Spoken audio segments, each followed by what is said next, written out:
In this video, Sam and I are going to tell you about the things that we've learned from playing Warcry, strategery-wise. Yes.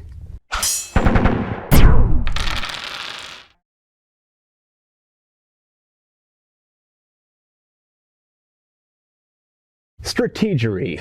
Shaky at best. Yeah. But this game is really hard to netlist and metagame. Although it is possible there are some more notorious lists out there. Yeah. First, I just want to brush over some of the general rules of thumb that we've noticed, right? It's a very random, chaotic game, which is... If you're playing with the cards, where you're like, here's the... if you're following along some of the missions and some of the books, it's a different story a little bit. But if you're just playing here's the layout, here's the deployment, here's the twist, and here's the victory conditions, I love that. But there are times that you can get what we refer to as Warcried, where all of a sudden you're like, well, there's no way for me to win because my guys don't move fast enough, or I don't have enough guys, or whatever the deal is. And that's fine because you're playing quick games and it's okay. Yeah, exactly. It's okay, re-rack it. Exactly. 30 minutes later. Yeah, exactly. And do this again. Yeah. But the whole concept of being able to kind of sit down and you don't know what you're going to get. So to sit down and there are times when all of a sudden a very specific setup can be a perfect storm for a certain, like when I was running my 13 Plague Monks. Yeah. Because there's so many of them, if we have a mission that's got 4 objectives, they are ready to go and they're moving quick. You know what I mean? Yes. So you do. I have seen this. Yeah. Movement rates. Mobility is very important in this game, and the Skaven, for example, have movement of 6. Yes. And if you don't know about this game, each round, every character gets 2 actions, which can be spent to move and then attack. You can move and move. Right.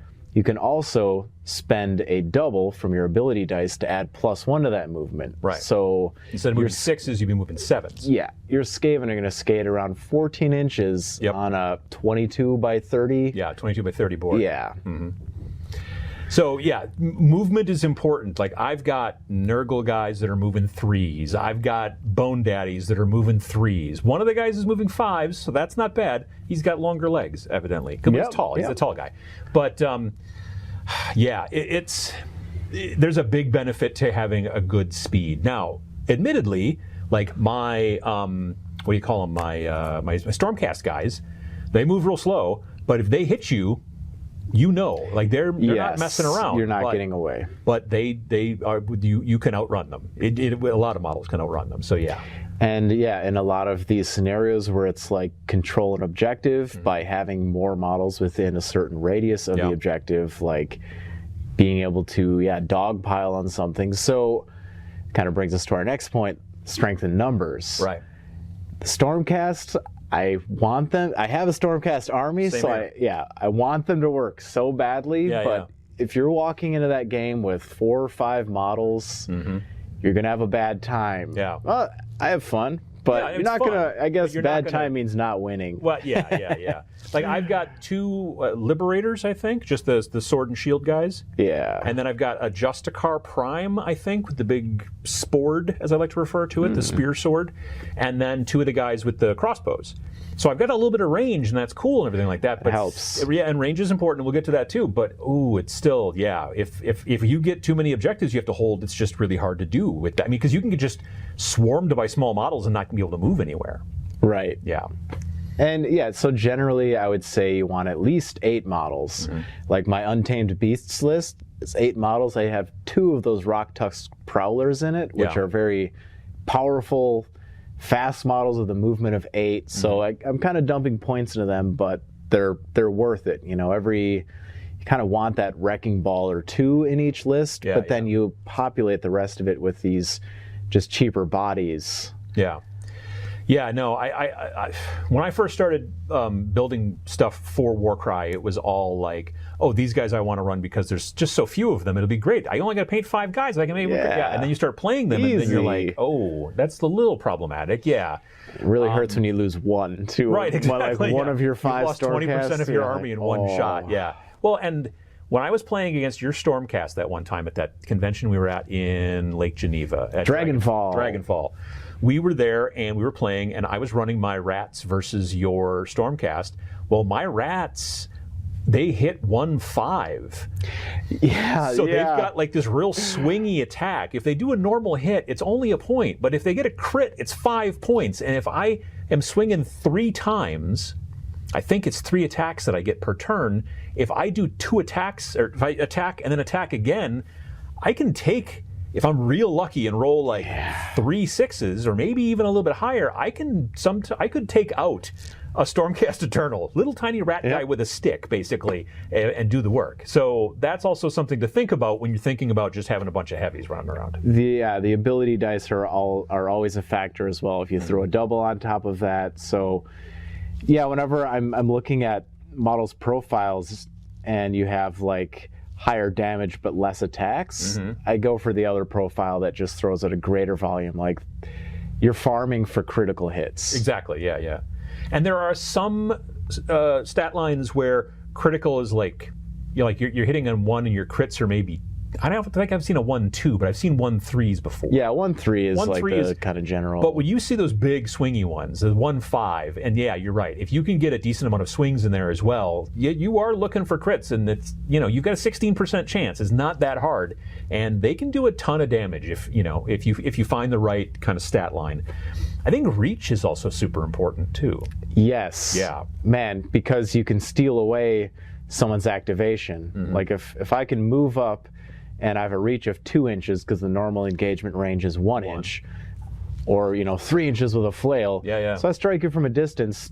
Generally when you run up on a model, you're like, all right, I move, I attack, and then the next round, when it's your opponent's turn, he's going to spend both actions attacking you. Right. If you have to move up to the opponent, you're wasting 1 action to get there, and then you can only fight once. But then when it's their turn, if they haven't activated yet, they'll just stand there and hit you twice, generally. So if you have reach, then you're taking away one of those activations, and your opponent has to move closer to you. Inch. Yep.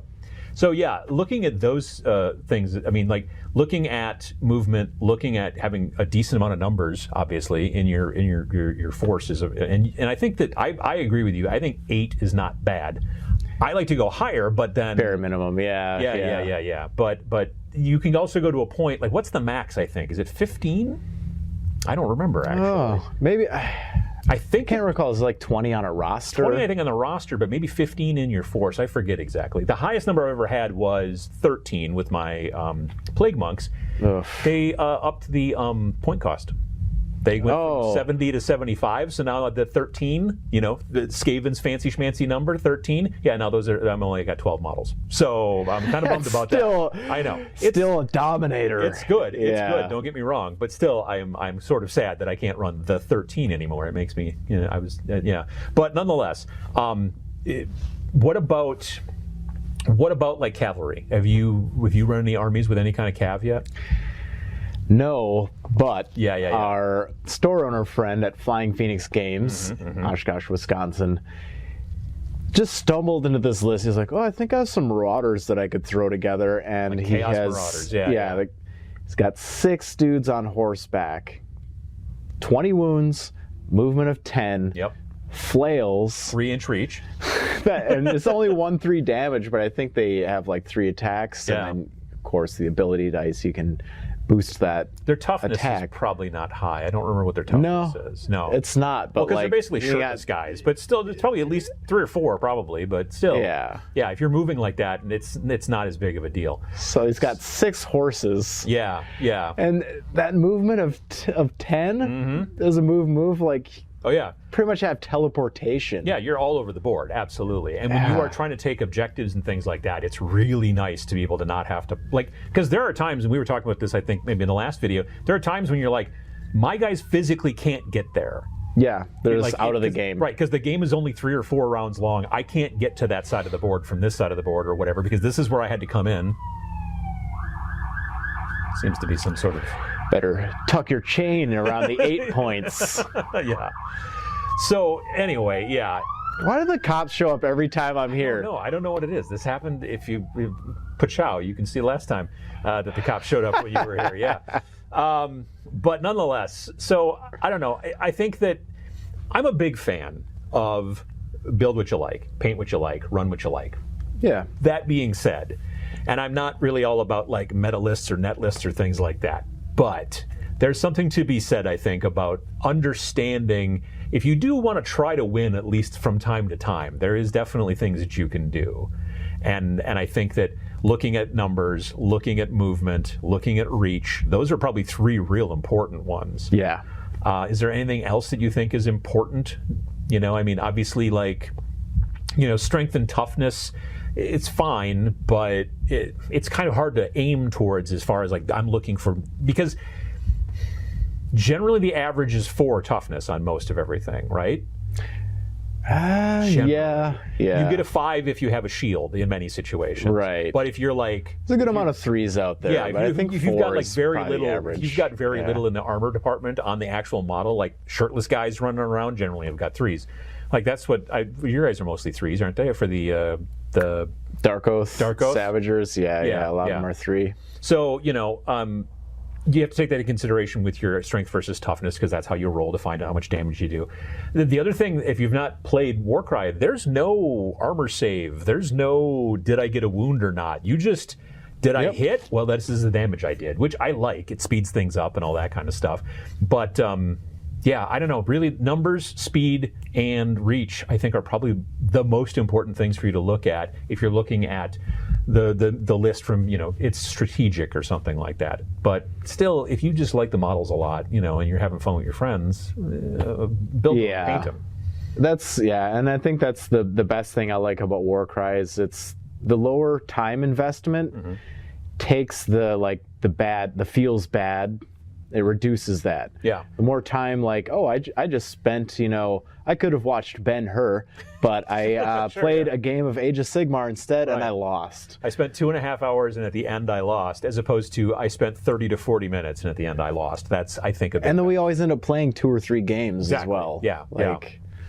Yeah, no, it's a cool game, and we kind of wanted to talk about it because we think that, you know, more folks should take a look at it if you're interested, and we wanted to make some just sort of sit and chat videos, and you know, we hadn't done that in a while, so I just wanted to throw out the things I've been noticing as I've been playing Warcry. We've talked a little bit too about the difference between the Age of Sigmar armies and the like specific to Warcry like 8 points armies. Yeah, and there's a lot of talk out online that, well, the actual like chaos warbands that are designed for Warcry are not as powerful or not as meta or whatever the deal is as the Age of Sigmar ones. I think that has to do with the amount of options, like a lot of, you know, the warbands made for the you know, original Warcry, you'll have maybe 5 choices, whereas, you know, with Skaven, you've got like 3 pages of choices. So you can new books really... that came out back in, what was that, 2020 or 2021? The end of 2020? Whenever the big Grand Alliance books came out, all of a sudden it just made there so many more models to choose from for every faction. And yeah, you're right. Skaven has got like 3 or 4 pages of just, like, you know what I mean? So that's you can really cool. Like kind of fill the bricks in. Yeah. You know, you have so many options. You can make a lot of different combinations. And if you're doing the Corvus Cabal are the Corvus Cabal. They've got, you know, like the stuff here and there, but not a ton to choose Untamed from. Beasts have like 6 options, and 2 of them are like this. What are they? A Prey Taker with an axe or a Prey Taker with a sawtooth sword? Yeah. So it's basically the same thing. They just swap some numbers around because that, you know, because the game is pretty simple, you're not crazy deep into like all of the different types of numbers for all the different types of weapons. It's either usually you get 3 attacks that are slightly stronger or slightly weaker, or 2 attacks that are slightly stronger. Like that generally is the way it works. And so that's something to take a look at as well. But honestly, yeah, I don't know. What I think is going to be interesting to see is what the meta does with the new stuff that's in the Tome of Champions. Like, are all those stats in there for all those underworld warbands? Are they going to be just as tough as the Age of Sigmar stuff? Are they dialed back a little bit? Is it somewhere in the middle? It'll be interesting to see. There's a lot to swim through. There's a ton. Yeah, to figure all that out. There's so many. I'm really super glad they released it that way, and they just put a whole bunch of that stuff out there to add to it. But yeah, it'll be real interesting to see how that works out. So yeah, I don't know, speed, numbers, reach. Those are, I think, probably about some of the most important things to keep an eye on when you're trying to decide, is this a model I want to take? Or if you look at the entire army, is this an army I want to build? Yeah. Yeah. Cruel Boys look pretty cool. Yeah, I painted 3 of those, and I'm like, just for fun, and I'm like, yeah, now I kind of want to do more of those guys. I think that's sort of fun, too. And I would like to look at their, like, ranged options. So that's another kind of... If you can bring a lot of range to the game, it gets weird when you can just reach out and touch somebody. Right. There's not a lot of like missile weapon type models in the game, but there are some, and when they're out there, that there's a big benefit to not being able to have anybody hit you when you're like shooting from a distance. So. You got some models that are like, oh, I've got a sling that with a 3-inch range. Woo! In the case of the Cardron Overlords, right. They are the Aethermatic Volley Cannon that shoots 20 inches, I think.